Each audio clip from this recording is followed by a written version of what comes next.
Aujourd'hui, nous allons étudier une leçon de mathématiques du niveau 3e portant sur le calcul numérique.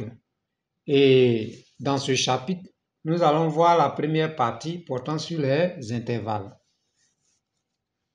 Je vous informe que cette leçon sera étudiée sur 7 vidéos de cours, dont voici la première. Vous suivez attentivement. Leçon 5, calcul numérique. Grand A, situation d'apprentissage.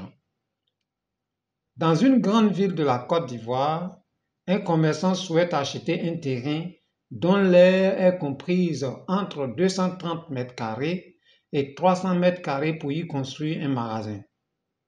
À cet effet, il contacte un propriétaire terrien. Celui-ci possède un terrain dont il ne retrouve pas l'extrait topographique. Cependant, il se rappelle que la longueur de son terrain est comprise entre 17 mètres et 18 mètres et la largeur entre 14 mètres et 15 mètres. Pour savoir si son terrain répond aux critères du commerçant, il s'adresse à sa fille qui est en classe de 3e dans un collège de la ville. Arrivée en classe, la fille du commerçant soumet à ses camarades la préoccupation de son père. Intéressés, tous les élèves décident d'effectuer des recherches sur les intervalles, la comparaison des nombres réels et les encadrements. Bien, voilà donc le problème posé. Nous allons essayer d'étudier cette leçon pour être en mesure de répondre à la préoccupation de ces élèves et tout particulièrement du commerçant. On y va. Nous allons passer donc au grand B, le contenu de la leçon, en grand A, intervalle. Petit 1, nouvelle inégalité. Soit A et B, deux nombres réels. A, lorsque vous voyez cette écriture, ça dit A est supérieur ou égal à B. C'est ce que ça veut dire. Cette écriture-là, celle-là, veut dire que A est supérieur ou égal à B. Et la signification de A supérieur ou égal à B équivaut à A égal à B ou A supérieur strictement à B. Cette écriture que je suis en train d'entourer se lit A est inférieur ou égal à B. Donc A inférieur ou égal à B équivaut à A égal à B ou A est strictement inférieur à B. Exercice de fixation. Réponds par vrai ou faux à chacune des affirmations suivantes. Nous avons donc ici les affirmations. On dit de dire si c'est vrai ou faux. On a A, B, C, D, E, F. On y va. Pour le petit a, on nous dit que 0,2 est supérieur ou égal à 2 sur 10. Donc, je vais écrire réponse.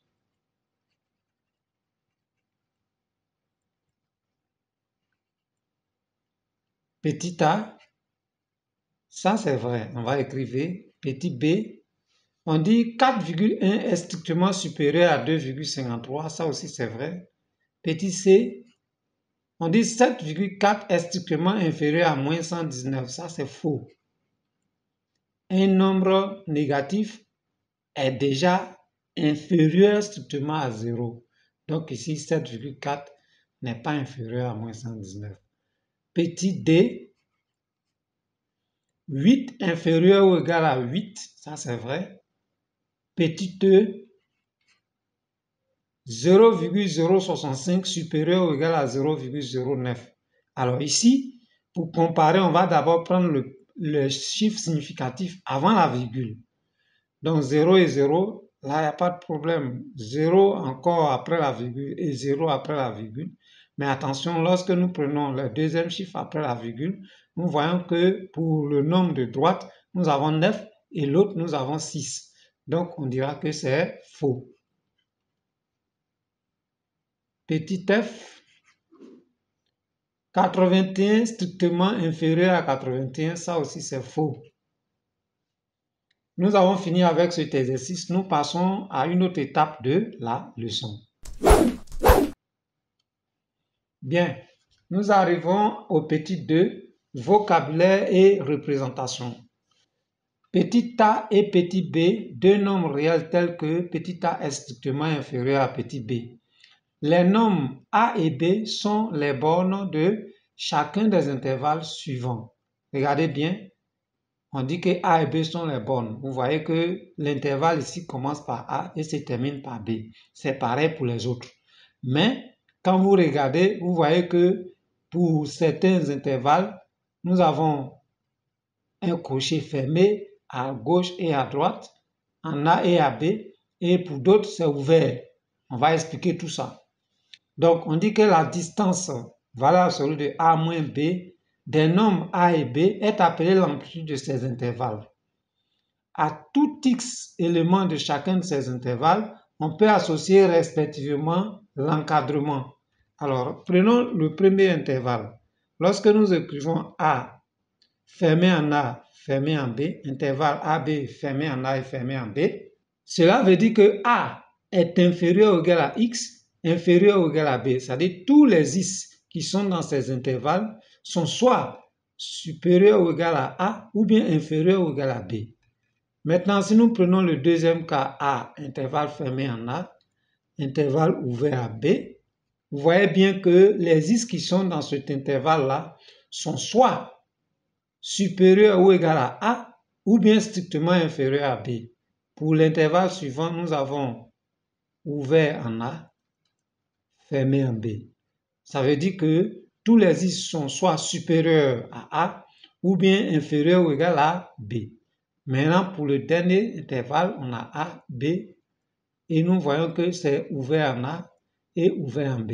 Ici, vous voyez que tous les X sont soit supérieurs à A ou bien strictement inférieurs à B. Et on vient de dire que la valeur absolue de A moins B est appelée l'amplitude de ces encadrements. Non seulement c'est l'amplitude de l'intervalle, mais aussi c'est l'amplitude de l'encadrement. Et le nombre A plus B sur 2 est le centre de ces intervalles. Très bien, ça c'était des vocabulaires. Nous allons passer à la partie suivante qui va nous permettre certainement de mieux comprendre ce que nous sommes en train de dire. Tableau récapitulatif. Ce que nous venons de dire là, nous allons regrouper tout dans un tableau. Nous avons ici intervalle AB ouvert en A, ouvert en B. Et donc, on va écrire que X s'encadre par A et B, mais attention, X est strictement supérieur à A et strictement inférieur à B. Regardez bien comment on fait la notation de cet intervalle sur un graphique. Vous avez un rond ouvert ici, creux en A, et un rond ouvert creux en B. Et vous voyez que les X seront sur la partie en gras. Intervalle AB ouvert en A, fermé en B. Donc ici, nous avons A strictement inférieur à X qui est inférieur ou égal à B. Pour représenter graphiquement cet intervalle, vous voyez que ici on n'a pas pris le A. Ce rond creux là veut dire que le A n'est pas pris en compte. Et nous avons pris le B en compte parce que le rond fermé, le rond rempli là, veut dire que B est pris en compte. Et tous les X seront donc sur la partie en gras, y compris B. L'intervalle AB fermé en A ouvert en B. Et donc, vous voyez, on aura A inférieur ou égal à X strictement inférieur à B. C'est la même chose que tout à l'heure. A est pris en compte, c'est pourquoi on a fait ce point fermé, non creux, qui est rempli. Et vous avez les X qui sont sur la partie grasse. Et vous voyez que le B n'est pas pris en compte parce que l'intervalle est ouvert en B. L'intervalle AB fermé en A, fermé en B.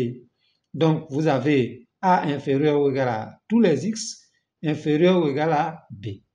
Et donc, vous voyez que pour représenter graphiquement l'intervalle, nous avons pris le point A, nous avons pris le point B et tous les éléments qui sont compris entre le point A et B.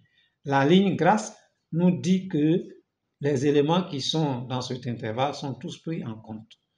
Intervalle A à l'infini, Ça dit que tous les nombres qui sont supérieurs strictement ou égaux à A. Lorsqu'on ferme l'intervalle en A et puis on fait cette flèche qui veut dire l'infini vers les positifs, alors on dira que c'est plus l'infini. Et donc, c'est tous les x qui sont supérieurs ou égaux à A. Et pour représenter cela, nous avons A qui est pris en compte et vous voyez que c'est tous les nombres qui se trouvent maintenant jusqu'à plus l'infini. Et souvent, les gens mettent une flèche ici pour dire que c'est plus l'infini. Vous avez ici aussi l'intervalle ouvert en A et nous avons ici plus l'infini. C'est-à-dire que ce sont tous les nombres qui sont strictement, là il n'y a pas d'égalité, supérieurs à A. Dans ce cas, on ne prend pas le A en compte, donc on fait un rond creux. Et tous les nombres qui sont dans cette partie représentée en gras sont les nombres qui sont compris dans l'intervalle. Vous voyez encore, nous avons une autre notation. Vous avez une flèche qui va vers la gauche et l'intervalle est ouvert à cette flèche. Et vous avez le B où le crochet est fermé. Donc on dira que c'est tous les nombres qui sont inférieurs ou égaux à B. Ça veut dire que X inférieur ou égal à B. Et pour représenter cela, nous prenons le B en compte en faisant un point qui est rempli et tous les nombres qui se trouvent maintenant jusqu'à moins l'infini, c'est-à-dire vers la gauche ici, sont pris en compte. On peut faire une flèche pour indiquer. Vous avez aussi le dernier cas où l'intervalle est ouvert en B et vous avez moins l'infini, c'est-à-dire tous les nombres qui sont plus petits que B. Et donc, pour noter cela, on a X strictement inférieur à B et pour la représentation, vous avez un point creux, ça veut dire B n'est pas pris en compte ici et tous les nombres qui sont plus petits que B sont pris en compte. Bien, on va aller faire un exercice pour que vous puissiez mieux comprendre ces notations et ces représentations graphiques. Suivez avec moi. Exercice de fixation. On nous demande de compléter le tableau, les cases vides. Alors ici, nous allons dire que c'est l'intervalle moins 3 à 4. D'abord, intervalle de moins 3 à 4. Ici, c'est fermé en moins 3 et fermé en 4. Fermé en moins 3 et fermé en 4. Alors, pour noter ça, cela veut dire que moins 3 est inférieur ou égal à x, qui est inférieur ou égal à 4.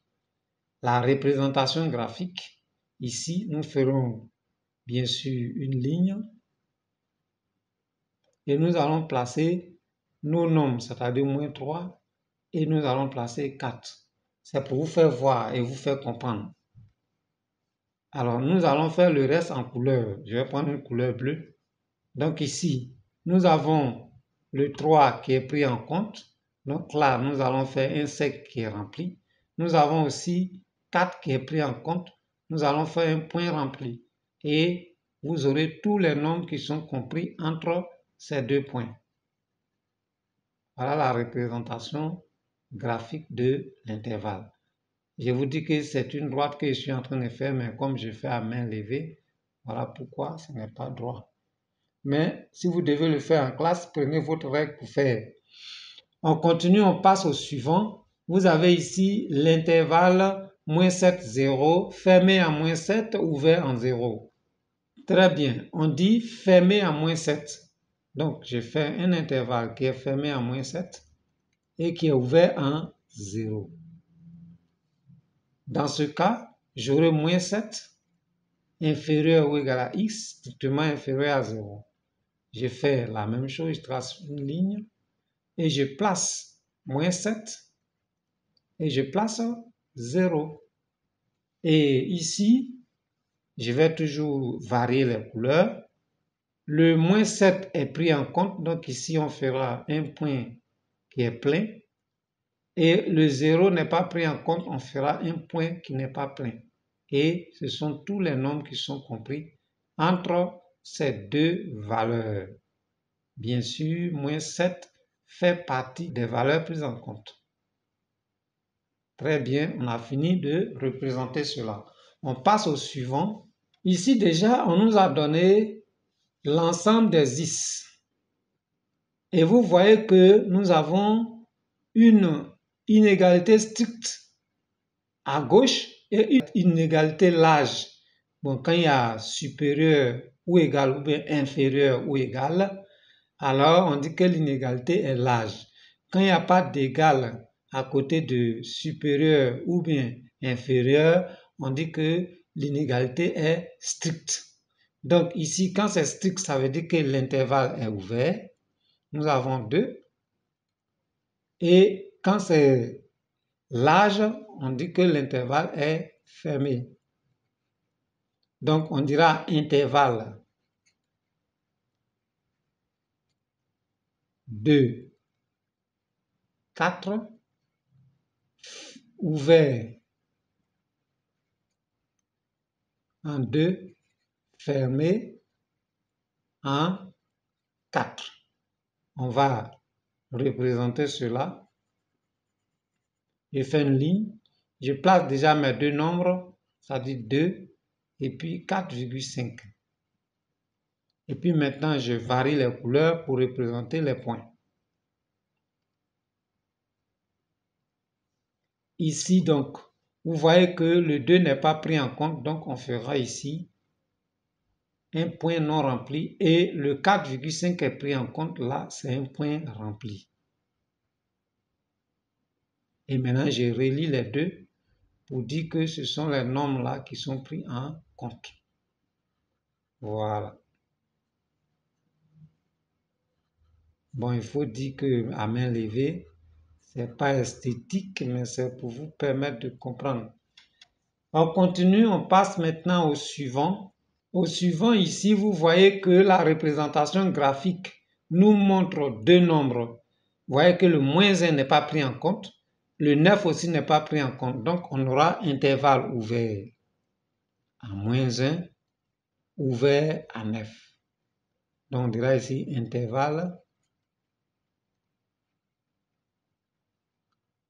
moins 1,9, ouvert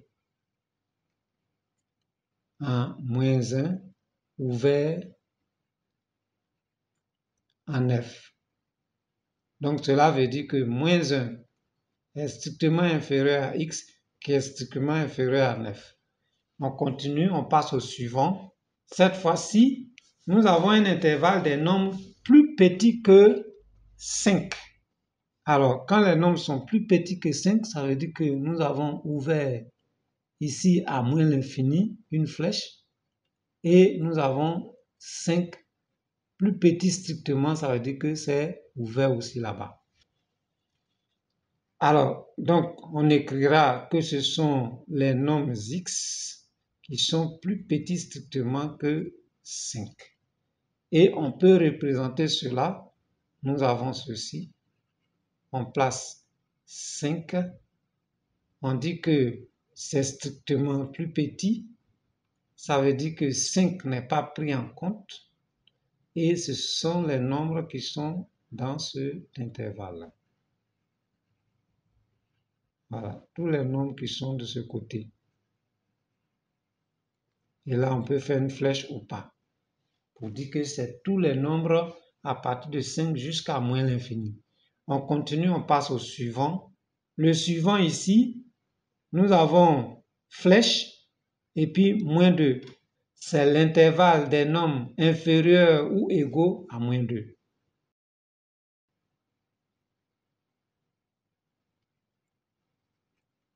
Intervalle des nombres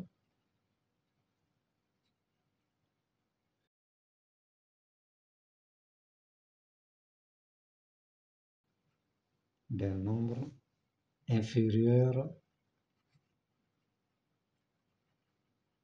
ou égaux à moins 2. Bien, donc on écrira ceci, x inférieur ou égal à moins 2. Je trace la ligne, je place moins 2 et on m'a dit que je prends le moins 2 en compte. C'est-à-dire que je ferai ici un point qui est rempli. Et ce sont les nombres qui sont de ce côté, jusqu'à arriver à moins 2. Voilà donc les nombres qui sont ici pris en compte. Et puis on met une flèche.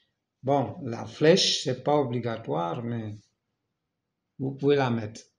Et donc on continue, on passe au suivant. Alors on dit que nous prenons les x strictement supérieurs à 7.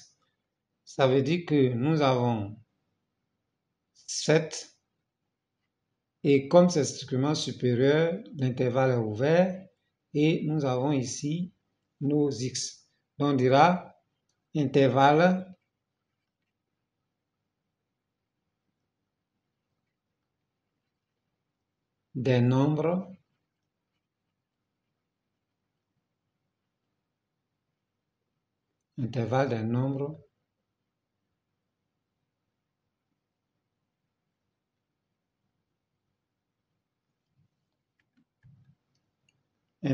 des nombres plus grands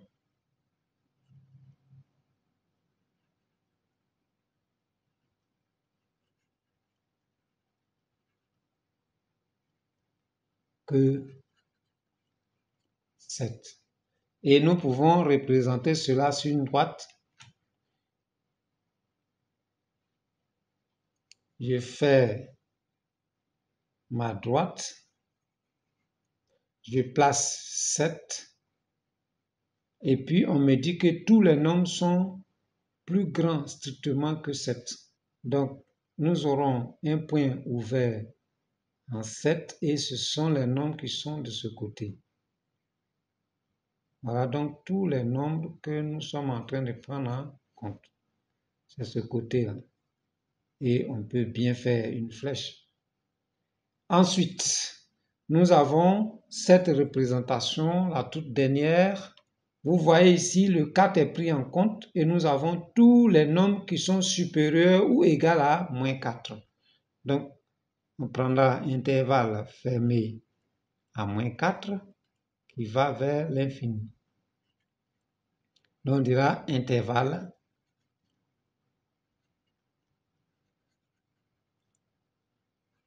des nombres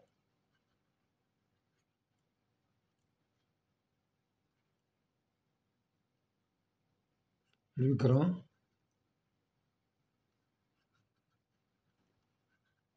ou égaux à moins 4. Et pour noter cela, nous aurons x supérieur ou égal à moins 4. Très bien, j'espère que vous avez compris la démarche et que vous pourrez reprendre cela seul chez vous. La vidéo est terminée. Je vous remercie.